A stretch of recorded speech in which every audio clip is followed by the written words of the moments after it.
Bueno, ahora voy a explicar el procedimiento para realizar el laboratorio.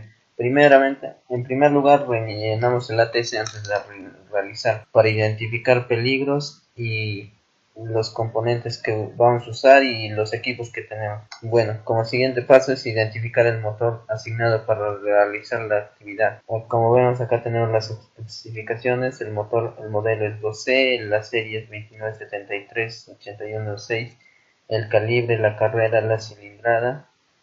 En general son las especificaciones. Como siguiente paso es retirar la culata, respetando el orden de la extracción de los pernos. Esto se hace para que no exista un pandeo al momento de sacar los pernos, ya que si sacas de una manera desordenada, la culata, el árbol de leva se pueden pandear, dañar el motor. Como siguiente paso, desmontamos la culata, respetando los pasos expuestos.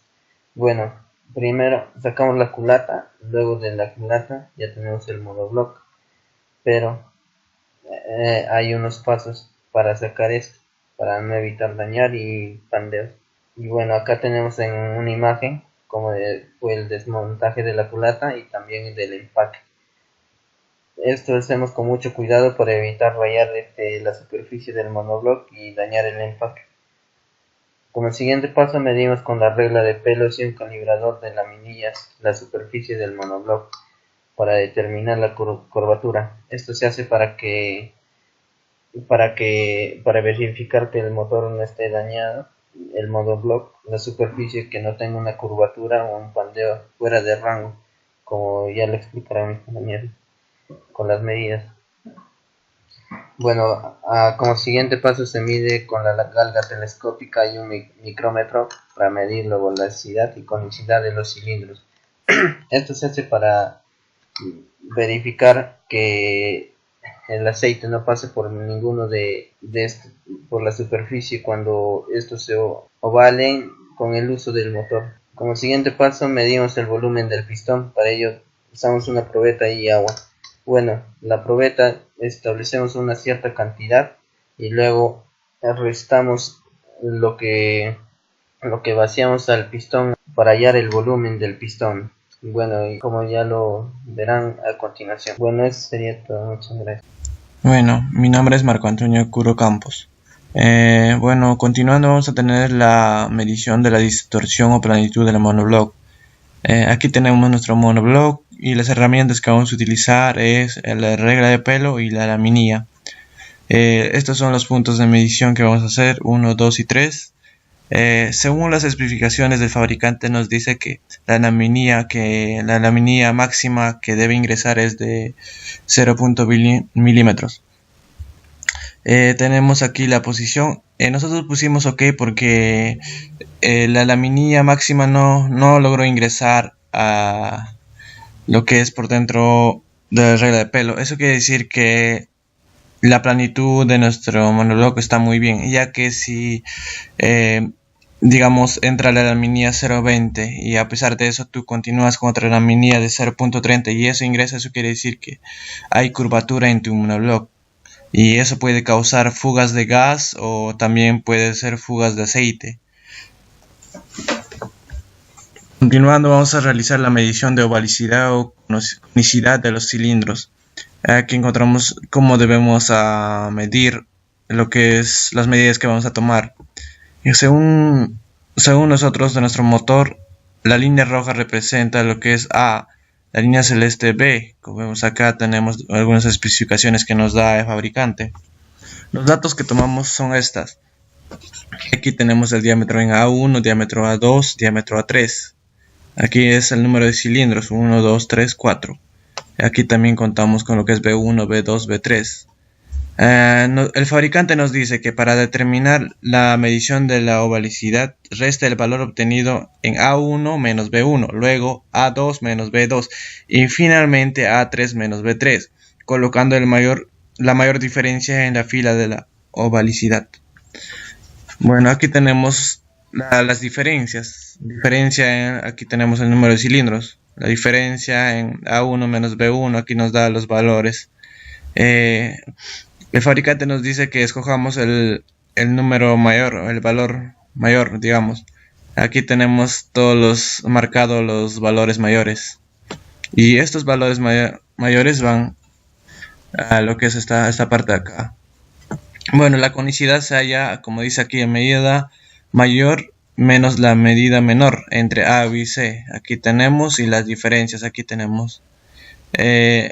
Según nuestros resultados podemos darnos cuenta que en balicidad hay un desgaste en algunos cilindros. Digamos, en el cilindro número 2 si hay un mayor desgaste que los demás. En conicidad tenemos que el mayor desgaste que se ha ocurrido es también en el cilindro número 2. Bueno, esto puede provocar que los gases se vayan a lo que es al cárter, o también puede que el combustible se mezcle con el aceite del cárter, provocando que haya deficiencias en nuestro motor.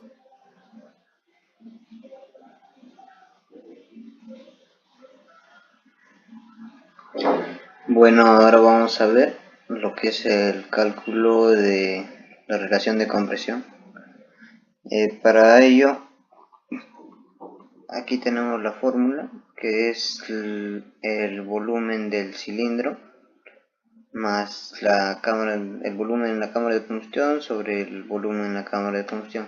Ya primeramente hallaremos la cilindrada o el volumen del cilindro.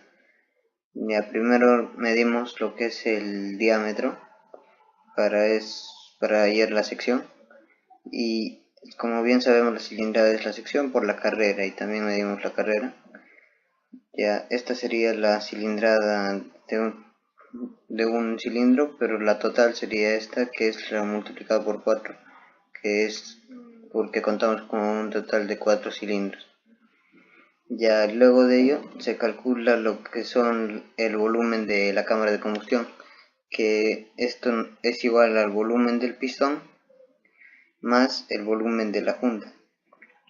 Primero, para calcular el volumen del pistón nos apoyamos de lo que es el líquido del agua usando una probeta, y realizamos una prueba en la que nos resultó que es igual de 4 mililitros o 4 centímetros cúbicos. Y ya para calcular el volumen de la junta es también la sección por el espesor de la misma junta, y también obtuvimos el resultado de 8.20, y en total nos saldría el volumen de combustión 12.20 centímetros cúbicos, que ya luego solo para calcular la relación de compresión reemplazamos aquí los datos obtenidos, que es la cilindrada más el volumen en la cámara de combustión, todo sobre el volumen en la cámara de combustión. Y nuestra relación sería 40.87 a 1.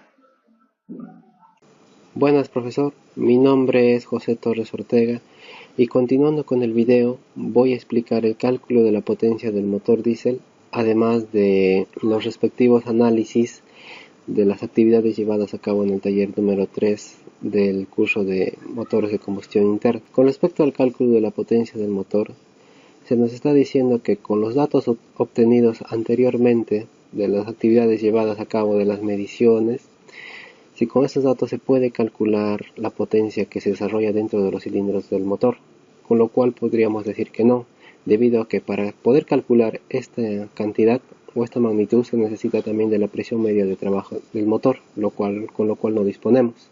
Lo que sí disponemos es de la cilindrada total, que no es nada más que el producto de la cilindrada unitaria por el número de cilindros, el régimen del motor, que en esta tabla se nos está dando y es 4700 RPM, o para efecto o para facilitar los cálculos es de 492,18 radianes por segundo. La igualdad de la potencia que se desarrolla en los cilindros viene dada así, ¿no? La potencia que se desarrolla en los cilindros es igual a la cilindrada total por el régimen del motor por la presión media de trabajo.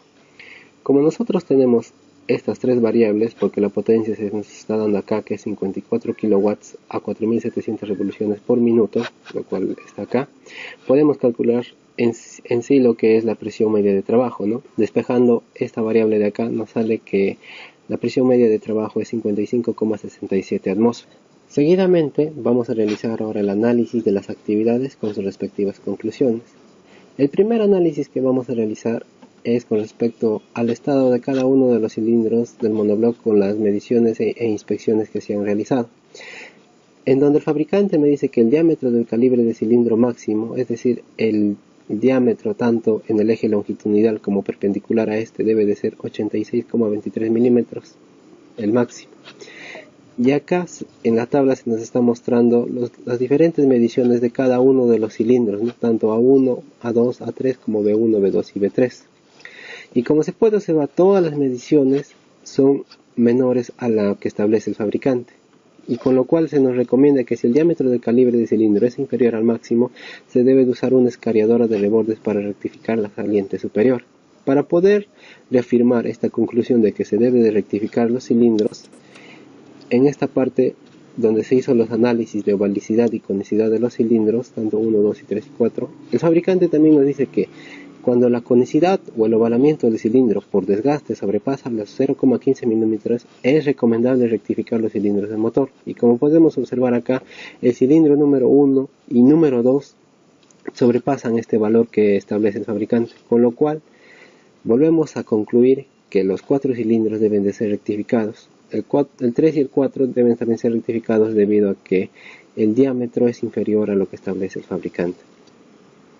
Seguidamente hemos identificado los peligros durante el desarmado, medición y armado de lo que vendría a ser el monobloc, ¿no? Y con lo cual hemos identificado los peligros de culata pesada, herramientas punzocortantes, ya sean desarmadores, pie de rey, etc., caída de aceite y líquido refrigerante en el piso, mezcla de los componentes desarmados, como pueden ser los pernos, chavetas, etc., daño de las herramientas de medición, el micrómetro, pie de rey, el alexómetro. Además hemos establecido las recomendaciones, ¿no? Por ejemplo, mover o posicionar la culata entre 2 personas, trabajar pausadamente cuando se use estas herramientas punzocortantes, trabajar con contenedores lo suficientemente capaces para albergar lo que es el aceite o el líquido refrigerante, organizar las piezas al costado de la culata y estar en constante comunicación con el profesor para que él nos indique cómo se debe de realizar las mediciones con estas herramientas. Seguidamente hemos identificado los peligros alrededor del ambiente de trabajo, lo cual vendría a ser el espacio reducido del lugar de trabajo, es decir, que las mesas están muy apegadas, motores que no se utilizan, la escalera y los compañeros de trabajo, ¿no? Y las alternativas que nosotros hemos establecido para poder minimizar lo que es el riesgo de estos peligros es, en primer lugar, usar en todo momento CPPs, no dejar de usar estos implementos, colocar las mesas a mayor distancia unas de otras para poder obtener una mayor área de trabajo, colocar la escalera de manera tendida para disminuir los riesgos de aplastamiento y por último estar en constante comunicación con el profesor para que él nos pueda guiar en las actividades que se tienen que realizar en el taller, ¿no? Eso sería todo.